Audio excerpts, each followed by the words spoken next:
Robot, robot, story time. Robot, story time. Time to sit back and unwind. Sit back and unwind. School's out, but we're still here on the internet. We're meeting here where the stories we're gonna get.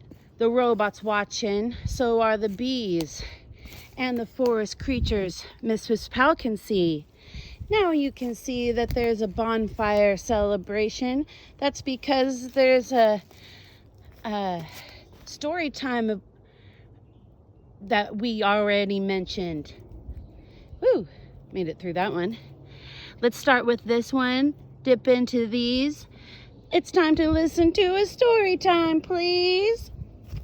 Robot story time. Robot story time. Oh yeah, it's time for woodland creatures. Oh yeah, to be the central features. Oh yeah. Robot story time. Okay, friends, let's take a look at a book titled The Three Little Aliens and the Big Bad Robot. Sound familiar? Yes. In my class, a silver dot means that it is a fairy tale or even a tangled tale, which is a retelling of a fairy or traditional tale like this one. So this is told from a little alien point of view. The traditional three little pigs and the big bad wolf story. Some things will be the same, some things will be different. Mercury, Venus, Earth, Mars, Jupiter, Saturn, Uranus, Neptune. Where's Pluto? The Three Little Aliens and the Big Bad Robot by Margaret McNamara and illustrated by Mark Fearing. Once there was a mama alien who had three little aliens. They were called Bork, Gork, and Nicholas. Bork, Gork, and Nicholas grew up in an old-fashioned house in a snug, cozy crater on a tiny little planet. As the eons passed, their house got too crowded. I see what Margaret McNamara's doing here. She's got characters in a setting, and they've got a problem. Her house is getting a little too cozy. It's time for you to go out in the universe and find... Wait, that's not a robot. It's time for you to go out in the universe and find a planet of your own, the mama told them, giving them each a hug.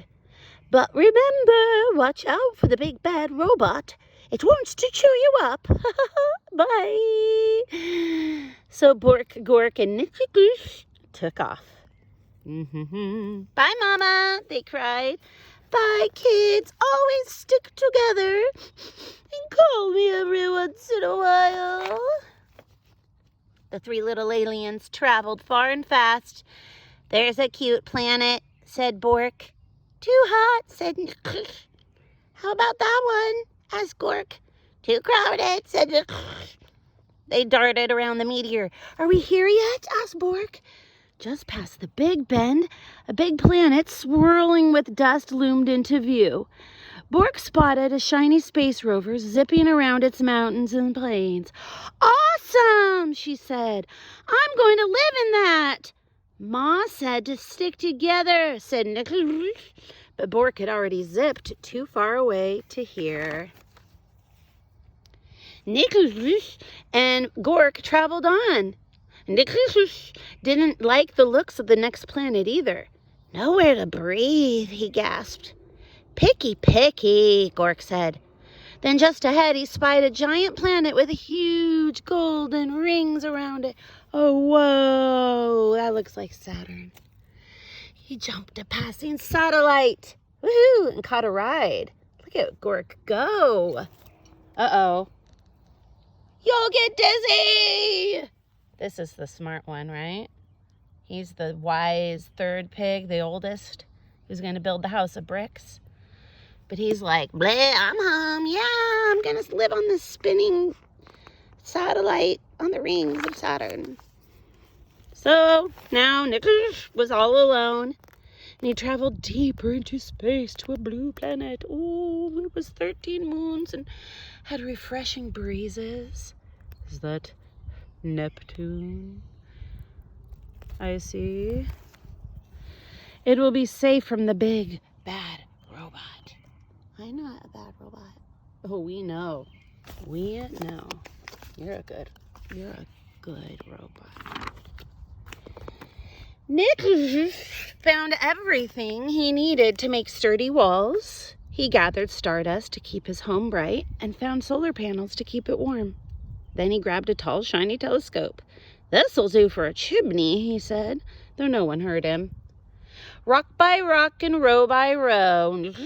Yep, there's the brick house. It's awesome. He built the perfect house, and when he was finished, he sat down and locked the door. His house was not very zippy or cool, but it was very safe, and there was room enough for all 3 little aliens. "I hope they come to visit soon," said...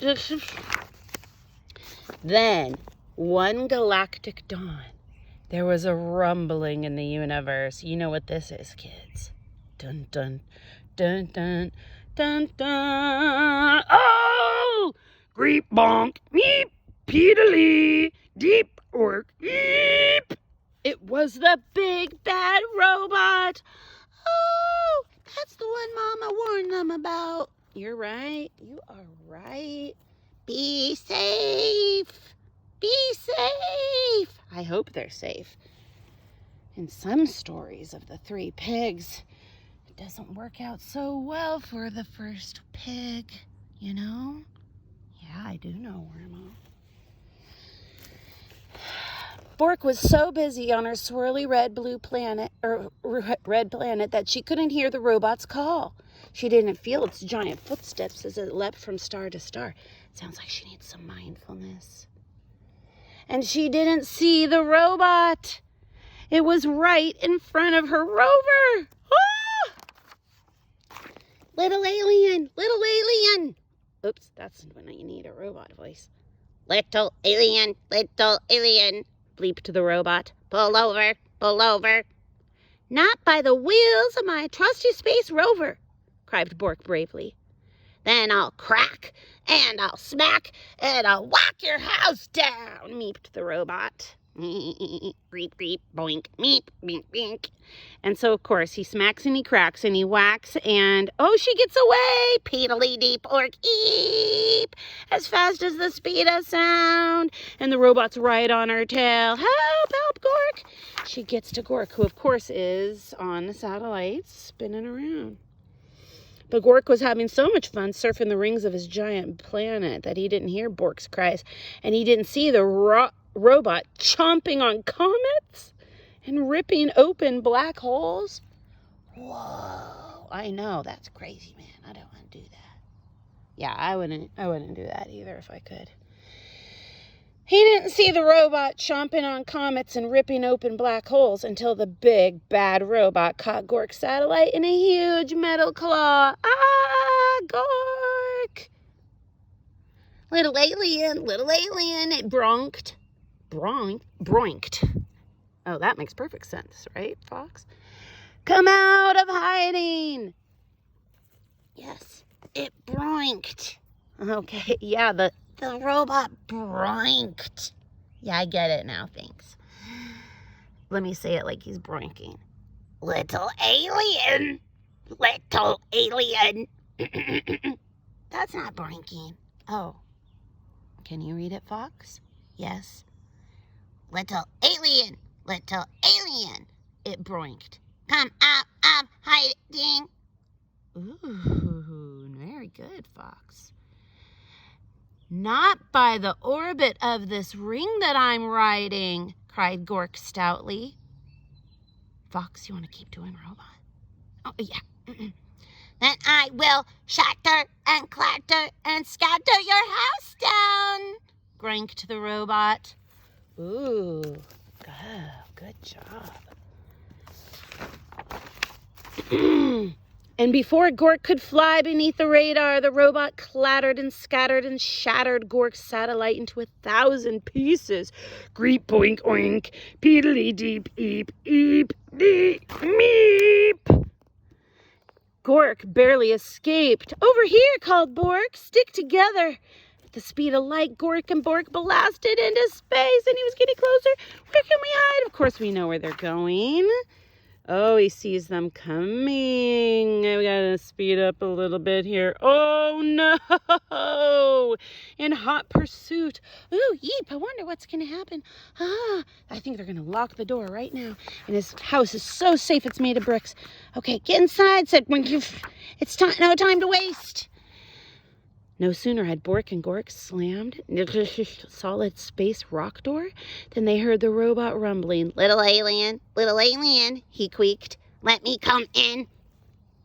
Not by the slime on my chinny chin chin, said Nick. Then I will smack, and I'll crack, and I'll whack your house down, seeped the robot.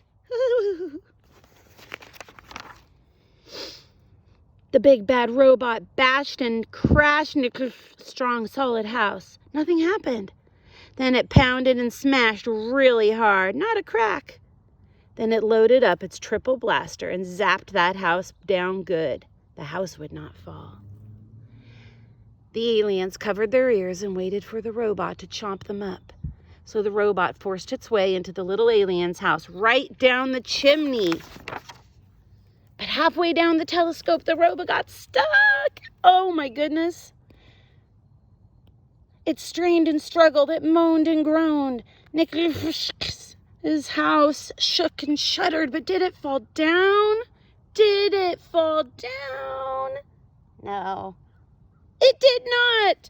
The robot gave one mighty cry and then burst into 1,000,000 pieces. Oh, my goodness. Look at that robot detritus. Just bursting into space. I wonder what it will all do. Look at all that energy. Maybe it'll do some good. I hope so. Let's be positive. Yeah, I will. Cool, said Bork. Awesome, said Gork. Just as I planned, said There's one thing missing, said Bork. Phone home, said Gork. So Nick just did. Ma, he said, we have the coziest house in the galaxy. Won't you come tuck us in? Aw, and of course they're having a story time. Oh, look at that guy. You're a nice, nice pet. Okay, friends. This scene with this amazing structure built by some unknown kids or other humans in this forest by my house inspired this scene by Peter Brown in our first robot tale. And this is the celebration scene, and all the animals come, and there's a bonfire, and Roz is dancing, and uh-oh, a ship came, and it came for the robot, and life changed, and now the robot is supposedly reprogrammed, but by pretending she already was, she didn't get that way. She camouflaged herself once again, just like she did all through the first story. But this time she camouflaged her personality and acted like she was not wild at all and had no memories. And she's pretending to be a regular old robot on the farm. So this week, my class is at this stage, and I'm going to give them a little picture walk. If you think these stories sound great, you should check them out yourself. Peter Brown's amazing. Here are the pictures for this week's readings. These will help you with your visualizing and your flow maps that we do this week. It'll help you imagine these characters. Ooh, the wild animals. Oh my goodness. The howl. And yay, chapter 22, the wolves. We saw that in a sneak peek. Okay, I'm going to keep going because we've got to get through this book. A lot more chapters this week. Bluff. Oop, am I getting a mosquito? Oh boy. Ooh, the tornado. Uh-oh. Maybe this is how Roz escapes. Uh-oh, broken. Did I skip a pick? No. The aftermath.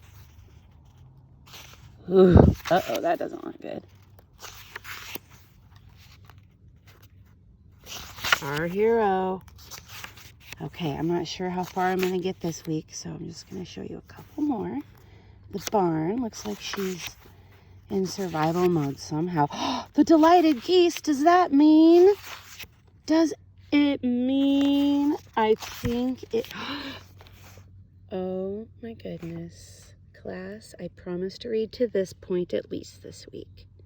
Happy robot reading, everybody, my pals and guest listeners.